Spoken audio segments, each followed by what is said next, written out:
মেয়ের বাড়িতে বাবা আসবে শুনলেই মেয়ের তো মন ভালো হয়েই যায়। আর এখন তো সাথে নাতিও যোগ হয়েছে, তার তো আরও 100 থেকে 200 গুণ বেশি মন ভালো হয়ে যায় নানা আসার কথা শুনলেই। তার তো কিছু বাক্য একদম মুখস্থ থাকে। সকাল বিকাল যখনই ফোন দিবে, নানা কুকি চিপ আইসিন এইগুলা তুমি নিয়ে আসবা। নানার সাথে ওর কথা মানেই শুধু আবদার আর আবদার। আবদার ছাড়া আর কোনো কথা নেই, শুধু আইসিন কুকি আর চিপ। আর শীতের সকালগুলোতে রৌদ্রোজ্জ্বল যে দিনগুলো এত সুন্দর লাগে না। সকালে উঠেই যখন ঠান্ডা বাতাসটা গায়ে লাগে, যখন রোদটা ওঠে এত সুন্দর লাগে। আর তখন যদি শোনা হয় যে না বাবা আসছে, তখন তো মনটা আনন্দে ভরে যায়। তো সকাল সকালে একদম 7টা থেকেই উঠে পড়ছিলাম। তারপরে বাবুকে খেতে দিয়ে ওর বাবাকে ফোন দিলাম যে তুমি নারকেল আনবা, নারকেল তো বাসায় নাই।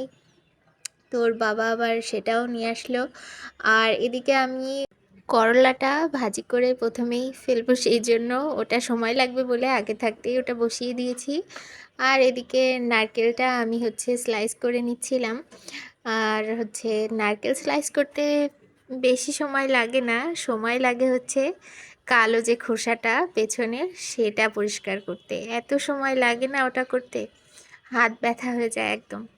আর আস্তে আস্তে করলা ভাজিটাও হয়ে আসছিল। আর এদিকে না প্রথমেই আমি মশলাটা কষিয়ে নেব, নারকেলের খোসা ছাড়াতে ছাড়াতে। মশলা কষাতে যেহেতু সময় একটু লাগেই, তো সেই সময়টুকুতে আমার খোসা ছাড়ানোটাও হয়ে যাবে। তো তেলে আমি প্রথমে দারুচিনি দিয়েছি, আর তারপরে এলাচটা আস্তেই দিতে যাচ্ছিলাম। তারপরে আমার মনে পড়লো যে কয়েকদিন আগে আমি একটা ভিডিওতে দেখছিলাম যে আস্ত দেওয়ার থেকে বেটে দিলে বা ক্রাশ করে দিলে গরম মশলা থেকে এলাচ থেকে বেশি সুগন্ধ ছড়ায়, রান্নাটাও বেশ সুগন্ধ হয়, সেই জন্য আর কি। তো পেঁয়াজটাও আমার বাটা ছিল না, সেজন্য একটু থেতো করে তারপরে ভেজে নিয়েছি লাল লাল করে। তারপরে আদা রসুন বাটা জিরা বাটা সমস্তটা আগে থেকে করা ছিল বলেই বাঁচা, ওটা দিয়ে দিলাম। তারপরে হলুদ গুঁড়ো আর অনেকগুলো মরিচ গুঁড়ো, হাঁসের মাংসে একটু মরিচ না হলে, ঝাল না হলে ভালো লাগে না। আর একবারে লবণটাও দিয়ে দিয়েছি। আর মরিচ গুঁড়ো তো দেখছেনই কতটা দিয়েছি, একটু ঝাল না হইলে মনে হয় যেন ভালো লাগে না। তাও রান্না শেষে মনে হলো যেন ঝাল বেশি একটা হয়নি। তারপরে ধনিয়া গুঁড়াও দিয়ে দিয়েছি। এবার এর দিকে মশলাটা কষতে থাকুক, মাঝে মাঝে একটু নাড়াচাড়া করছিলাম। আর ওইদিকে নারকেলের খোসাও ছাড়ানো হয়ে গেছিলো, আর এলাচটাও দিয়ে দিয়েছি, এলাচের যে গুঁড়াটা সেটা।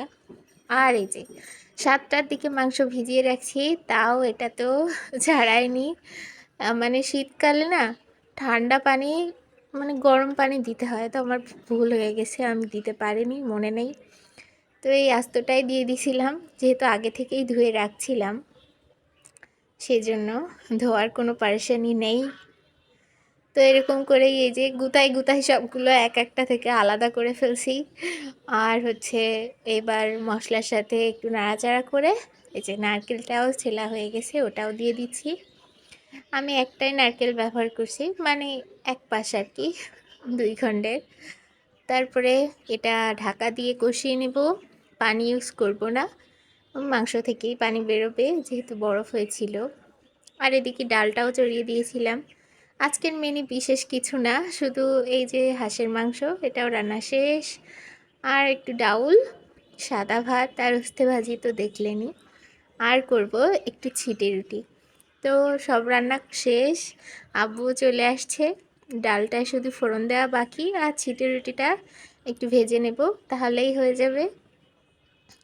তো ওর নানা তো এসেছে, এই যে কতগুলো ললিপপ আনছে, ও তো ললিপপকে বলে ম্যাও, এত খুশিও, মানে নানাকে চুমু দিয়েও ভরিয়ে দিচ্ছে। আর এত লজ্জা পাচ্ছে নানাকে দেখে, আর শুধু ফোনে তো বলতেই থাকে এটা আনবা ওটা আনবা এটা খাবো। তো ওর জন্য ফলগুলো আনছে, ও সারাদিনে ভাত একটুও খায় না, ওর মনে হলে একটু ওটস খাই, আর নুডলসটা মাঝে মাঝে খাই, তাছাড়া ও ফল খেয়েই থাকে, ও আর কিচ্ছু খায় না। মাঝে মাঝে ইচ্ছা হলে একটু ডিম খায়, সেজন্য আম্মু দেশি মুরগির ডিম দিছে, কমলা দিছে। তারপরে ওর জন্য তো ফাস্ট ফুড আনছে, ওগুলো লুকায় রাখবো একটু পরে।